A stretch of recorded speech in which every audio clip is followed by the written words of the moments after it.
Let me start Foreign Minister Iwaya's regular press conference.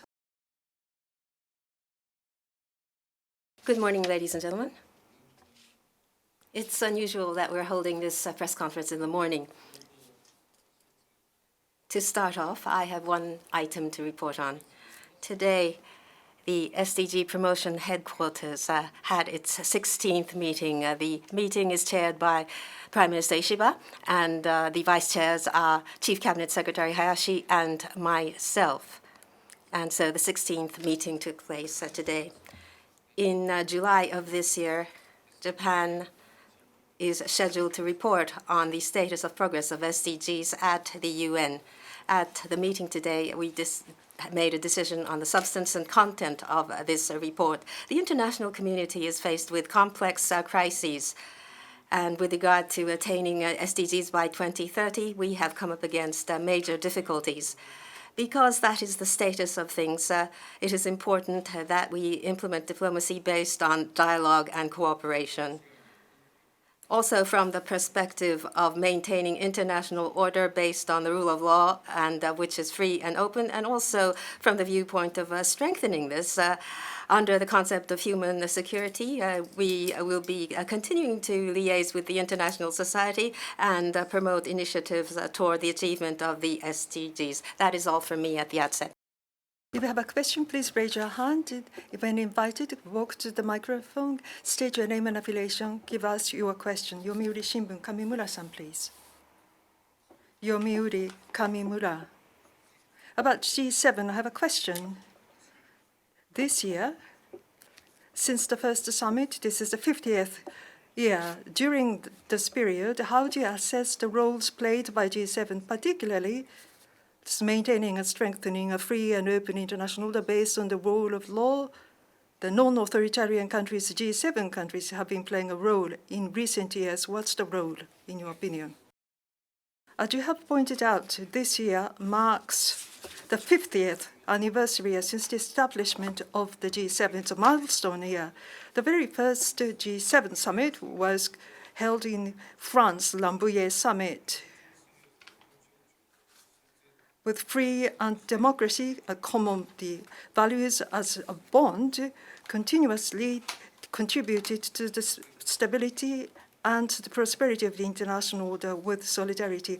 This values of G7 is evident. The world is now having a major shift in order to guide international society not in ruptures, but for cooperation, coordination, not based on force, maintaining and strengthening the free and open international based on the rule of law is important. G7 countries share free democracy, freedom, democracy, rule of law, and other values and principles. The role of G7 is of extreme importance compared with the time concerning the G7, the total GDP that people often talk about, its share in the global economy, relatively speaking, has become smaller.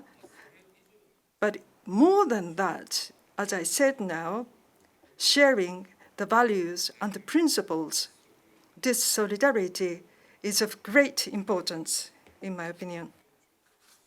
March this year, the G7 Foreign Ministerial meeting was held. I emphasized this matter. Now is the time that the G7 should enjoy the strong solidarity. I communicate this to each country's foreign minister, and we shared that. We would like to continue to work together in the G7 for the peace and stability of the international community. And we would like to be a kind of a node connecting the countries, Japan. Next question, please. Shimizu-san, NHK, please.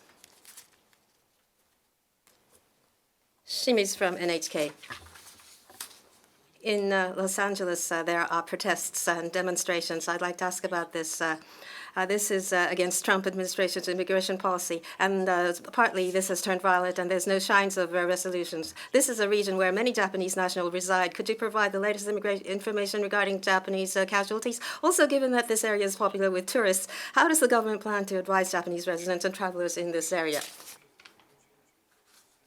With regard to the situation in Los Angeles, there are many Japanese and travelers there on the Japanese living there is roughly 10,000, and including the close areas, it's about 64,000.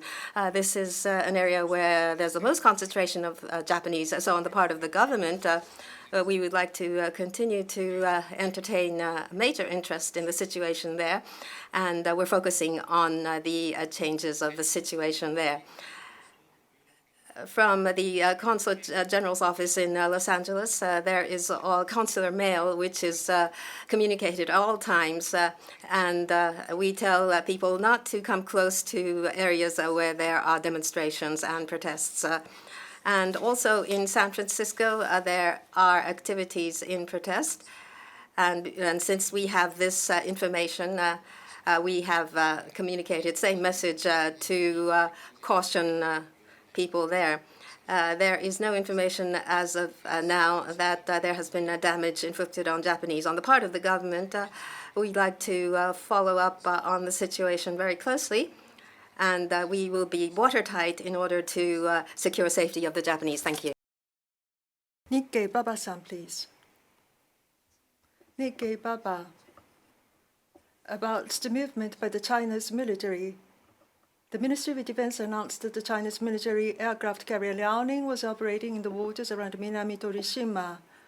The Ogasawara and the second island of chain connecting Ogasawara and Guam. Beyond that, the Liaoning activities, they have been reported by this is the first time that their activities are now going to the Pacific Ocean surrounding Japan. How do you analyze this? Do you think that Japan should actually make demands to China as a result?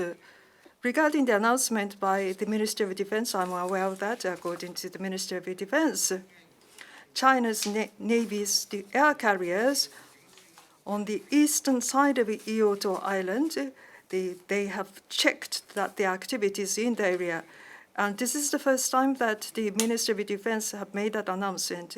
And Liaoning and Shandong, the two aircraft carriers, their activities, they have been checked and published for the first time by the Ministry of Defense, their activities in the Pacific Ocean. Now, regarding the intent of the Chinese Navy, I would like to refrain from making a comment. But to the Chinese side, as Japan, we made certain assertions. The embassy here in Japan, at the director level, we already made a demand. Security environment surrounding Japan has become even severer, as the government will continue to monitor the related movements by the Chinese military. And in the areas surrounding Japan, both in the ocean and the air and the land, we would like to be watertight in our surveillance activities going forward.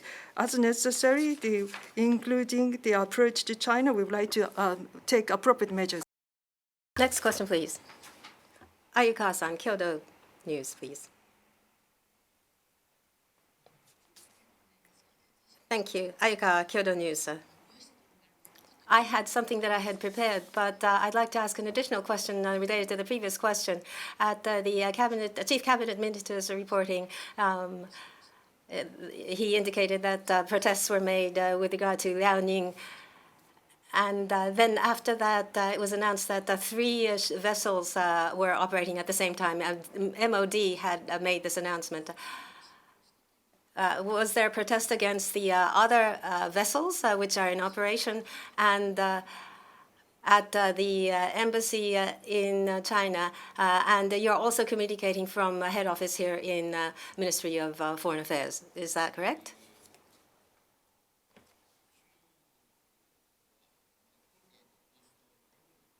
Including Liaoning, 2 carriers, aircraft carriers are in operation. That is what the MOD is observing. And so naturally, regarding these, we will be making protests. And what was the other one?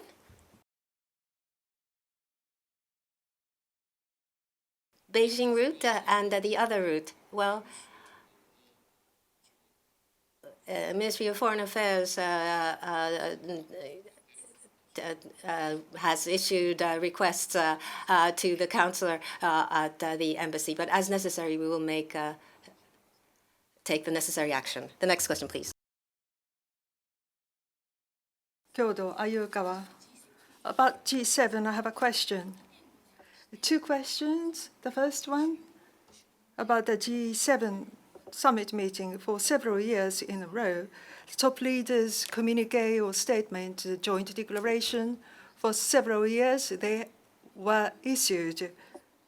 But what's the significance of issuing this according to the Japanese government? That's question number 1. And when was the last time the top leaders' communique was not issued? And Prime Minister Ishiba soon in Canada, G7 top leaders meeting will be held. He will be attending that. For instance, in the last communique, as the government of Japan, the free and open Indo-Pacific, that's emphasized, and the East China Sea, South China Sea situation, and unilateral change of the status quo by use and coercion. Japan is against that, and also peace and stability of the Taiwan Strait. In the communique, they were integrated in the communique. But as the Prime Minister is now going to Canada, as the government of Japan, regarding those important issues for the government of Japan, how do you plan to make advocacy to the extent possible? Could you share that with us? Now, G7 Kananaske Summit this year. The presidency, country of presidency Canada, emphasizes the peace and stability of the international community, the stability and growth of the international community, and digital shift. Concerning these matters, I understand that the discussions will be held. More specifically, Ukraine, Middle East, in the Pacific, the international situation concerning those, and the global economy, economic security, and new and emerging technology, including AI. Those can be envisaged. Now, as Japan, we are a member of G7, and also towards the G7 members and international community, including the perspective of the Indo-Pacific, we would like to actively communicate Japan's position and Japan's endeavor. At this moment, concerning the top leaders' communique, nothing has been decided. Regarding the outcome of the summit, including the top leaders' statements, I would like to refrain from making a speculative answer. Now, top leaders communicate. Of course, it's desirable that it is issued, but the international situation is pretty complex, and the summit will be held against a backdrop. So the solidarity of the G7 members, that's the priority. That should be the priority, in my opinion. So appropriately, concerning the top leaders' communique, during the meetings, I believe that the discussions will take place. Now, immediately after G7 summit, as an example that the top leaders' communique was not given, during the period of 2002 to 2007, that was a G8 period. Russia was member. By specific areas, individual statements were issued, but I understand that the comprehensive top leaders' communique was not issued,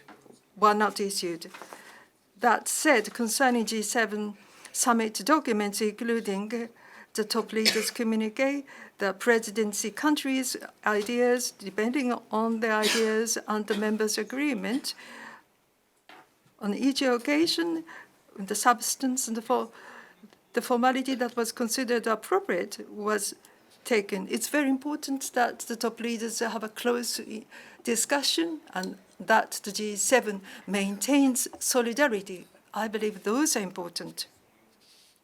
And I hope that it will take place in that manner.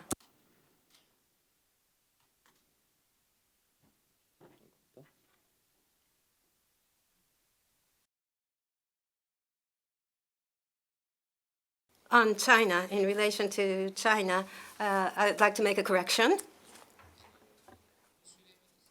The protest is made from a Japanese China Mogul Division 1 secretary. It's the minister in which received the communication, and not the Councillor, but the Minister who received the communication.